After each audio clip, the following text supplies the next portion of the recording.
Sign up to Rough Trade Club and get the best new music delivered to your door, free shipping and benefits in store.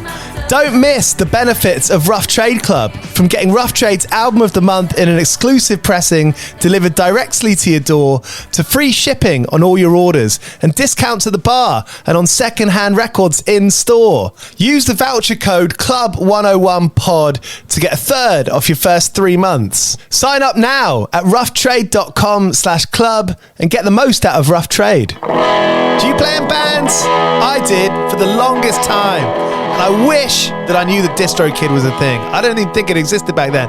DistroKid makes music distribution fun and easy with unlimited uploads, and artists keep 100% of your royalties and earnings. 1 million plus artists rely on DistroKid to get their music on Spotify, Apple, YouTube, TikTok, Tidal, Instagram, and all the major streaming services. When you get DistroKid, you can see a DistroKid bank and withdraw your earnings. You get notified when you've earned royalties, and you can withdraw via the app.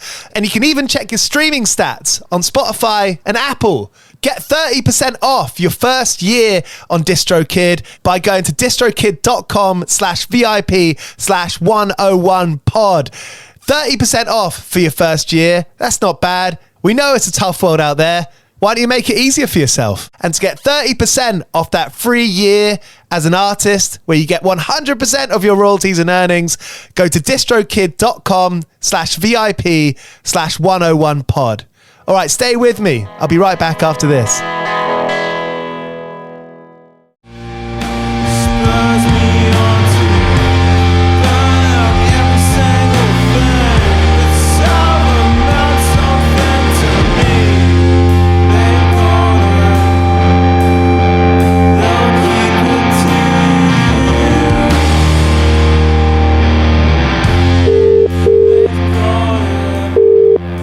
Hello. It should be illegal that you're not on WhatsApp. Oh, I am on WhatsApp. What are you on about? Wasn't showing. Oh my God, is it lunchtime already? Bloody hell. What is your WhatsApp photo? If you could describe it, like an alt image text. Sophie Porter from the Hot and Rockin' rock band's Other Half. Yes, that's the intro. Do you know what? I'm going to go stand outside the front of my house because my signal is terrible here. Oh. Or maybe I'll even find my car key and go sit in the car. Do you know what? I also can't find my car, so I am just going to have to go just stand outside my front door. That's all right. As long as you don't have any enemies, I think that's all right. Oh, well, you know, is the Larkman estate in Norwich, so you can't be sure. What is the most memorable event of the Larkmill estate in Norwich? Oh, I don't know, but have I got anything memorable? Probably not, but I can tell you a memorable event from the last council estate I lived on. Because I've like always lived on council estates, and I remember my dad.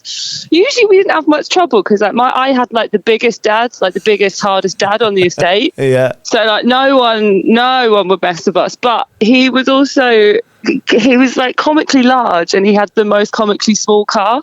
So he had like a, you know, that episode of The Simpsons where the guy's like, you know, we all have to drive automobiles, even the very tall, and then he like Yes. unfolds himself out of this car. So my dad had a 3-wheeler, and he was like the biggest bloke you've ever seen. And I remember waking up in the middle of the night because like dad was like effing and blinding. This like when I was still quite young, and someone had like tipped my dad's 3-wheeler over. don't anger the big man. Well, no, but I guess it's kind of karma because apparently when he was much younger, him and his mates used to lift their neighbour's 3-wheeler over the tiny garden wall and put it in his front garden. They'd go around the next day and knock on his door to see if he needed a hand to get it out. See, that's wholesome. I can see where you get your sense of humour from now. You've got to have those people in your life. You know, you've got to have that experience. Absolutely. One of his favourite stories that he used to tell me was when he was, again, much younger.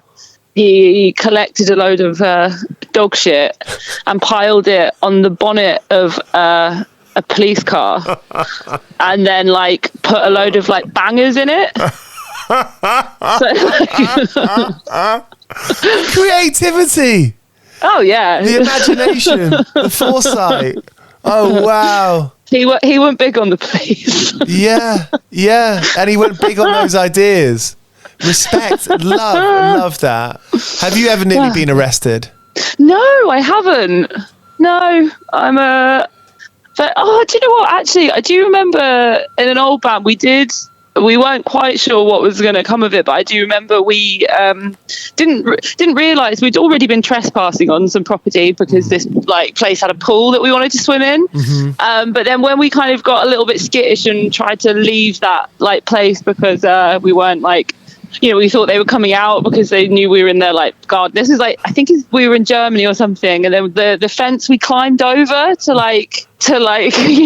run. Turns out like we were really close to like an American embassy in this city. Okay. So instantly like these security guards or like these police guards like descended upon us, and they frog marched our poor drummer away, and we weren't quite sure what was going to happen, but we smiled and waved heartily, and they let us off. What was the first tattoo you got? First tattoo? Do you know what? That's actually kind of a sweet one. So when my dad is another dad story, but he had like the best like blue eyes you've ever seen in your life, and he was like a mod when he was younger, and like his whole life like he spent like fixing up like Lambrettas and Vespas, that kind of thing. And so naturally like the Who were one of his favourite bands, and he had like Behind Blue Eyes tattooed across his chest, not to be mistaken with the god awful Limp Bizkit cover. Don't do that to me.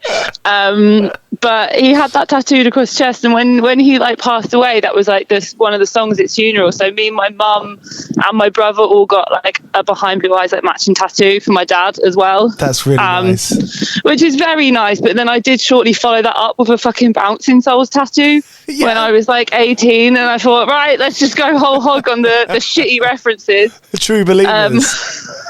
No, hopeless romantic. That's deeper. That's a little bit deeper. God. I like that. Hey, that's the emo Bouncing Souls.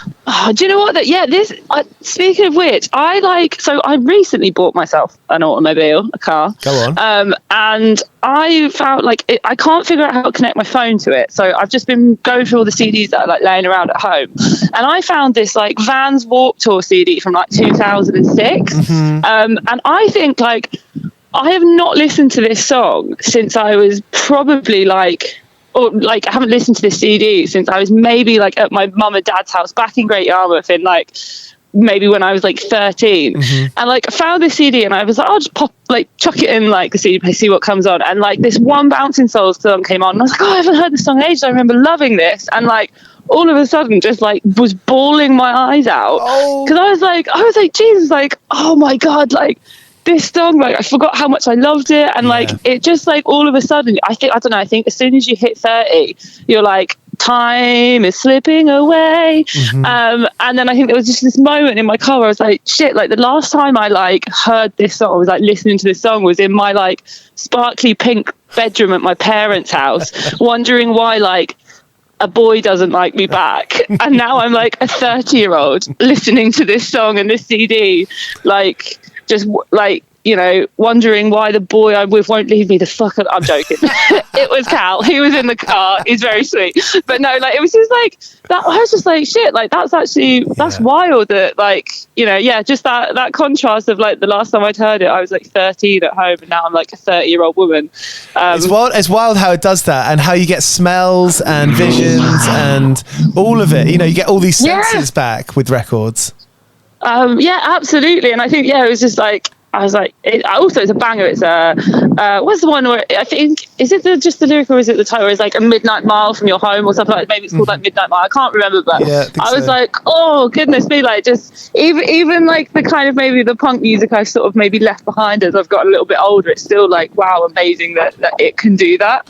Yeah, this is it. And like the songs that you're putting out, the songs that you're involved with, that does that to other people. Yeah, I hope so. I don't know. They're probably like, oh, good God. Will you stop barking at me? Well, you got this new record that you just announced, Lifted Fingers. Like I say, Little Fingers. Lifted Fingers is a belter. Also, the artwork's banging. Were you involved in the artwork?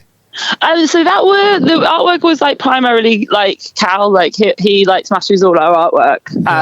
But I think like from like some of the first like collages that he was sent over, we were just all like, oh, it looks kind of like one of those like old like 70s like textbooks. So like just like 100% like keep going with that. Yeah, excellent. With that theme. But yeah, he smashed it. It looks well good. I've got one last question to ask you, Sophie.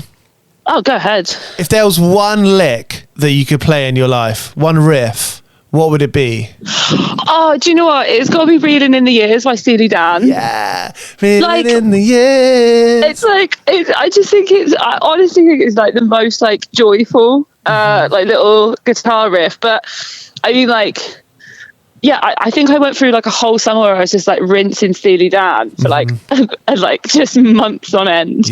But if not, I think I've been listening to an awful lot of. I mean, it's something that like we've all been listening to quite a lot of, like for the new record. But there's a lovely little old man from like Colchester way called Martin Newell, and like from Clean as a Venus. And like if I could just play guitar like him. And like some of those beautiful little riffs that he writes, like I'd be a very, very, very, very happy person indeed.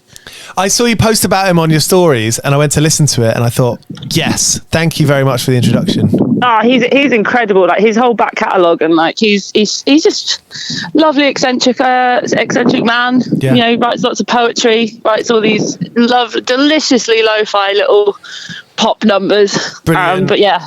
And is that kind of part of the message of this new record, and what everything the other half's about is that those small pubs, those small corners, that's the place that's the kind of where these stories are coming from and where they're going. These back rooms.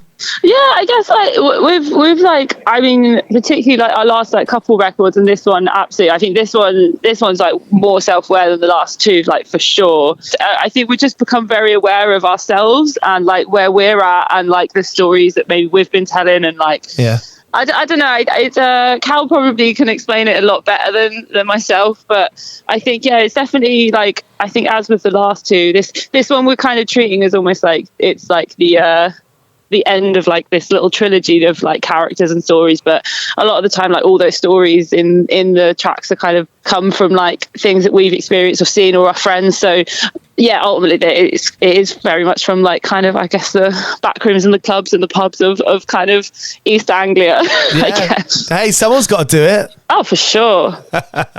Hey, Sophie, I love you. I love the band. Your crew is so nice. You're an angel. Running into you guys is brilliant. Thanks. Oh, when's going to be the next time? When are we running into you next? Who knows? Who knows? But that's the surprise. That's the enjoyment of it. Fantastic.